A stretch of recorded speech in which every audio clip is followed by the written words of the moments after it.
Welcome back to part 7 of our ongoing documentary, Untangling the Threads, the true story behind Crazydog T-shirts. In our previous episodes, we showed you how a young Bill Kingston witnessed firsthand the T-shirt genocide that was Hulkamania. It was a tragedy. From that moment on, Bill made a vow to repopulate this once great form of apparel. With the startup money he gained selling designer jeans to prostitutes in Long Island, he was finally able to achieve this goal. In September 2005, Bill purchased his first silkscreener second-hand from a local street peddler. But with no place to call his own, he began production in an unusual location. He started making t-shirts in my basement. Yes, the T-shirt empire that Bill Kingston created started out in his mother's basement. Despite the unconventional venue, his creativity was in full swing. He just started pumping out classic shirt after classic shirt. Callahan Auto Parts. The man, the legend. The list goes on. However, Bill still hadn't answered one crucial question: how to bring in customers. He had all these great ideas in his head.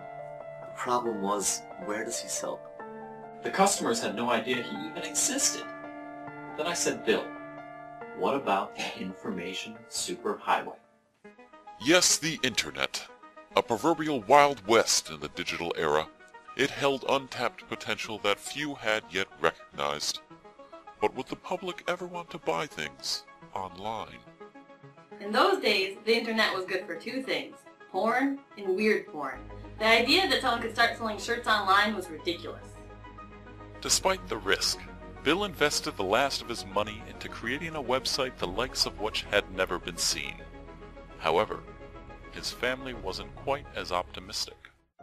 He was in debt up to his eyeballs and people were knocking at his door. No one thought you could put a joke on a t-shirt and then wear that t-shirt. Nevertheless, work continued on the website, but Bill still hadn't decided on its name. It was the dog attack that settled the name. Me and Bill were discussing what the site should be called one day. I remember it was sunny out. A breeze was coming in. The window was wide open. Bill and I were just sitting there on the couch, talking to each other, and all of a sudden a rabid dog just burst through and attacked me. Bill turned to me and said, "Whoa, that's a crazy dog." The name just stuck afterwards. On that day, Tony received 21 stitches and 2 blood transfusions. But it was a small price to pay for what would become one of the most iconic names in online apparel: Crazydog T-shirts.com. With the name decided, it was only a matter of finishing up the website, which launched just in time for the 2005 holiday season. But would anyone want to buy T-shirts online?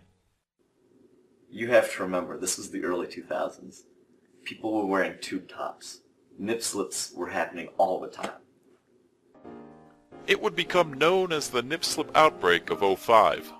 Across the nation, breasts were being exposed at an alarming rate, and people were desperate for something that could cover them up. We just didn't know what to put on our chests until he came along. No one was better situated to capitalize on this titillating epidemic than Bill Kingston. T-shirt orders started pouring in. It was incredible. It was unprecedented.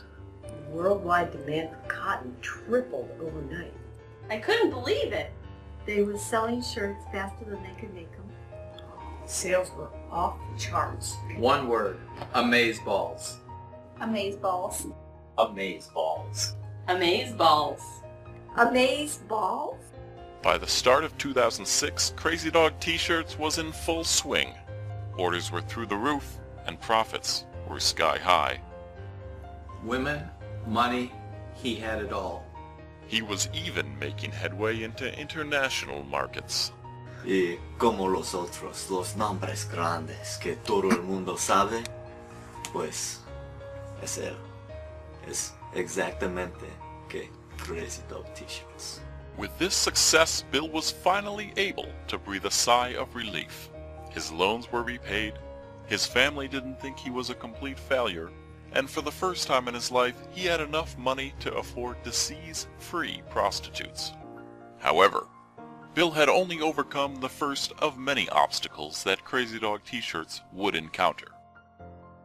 Thank you for watching Part 7 of Untangling the Threads, the true story behind Crazydog T-shirts.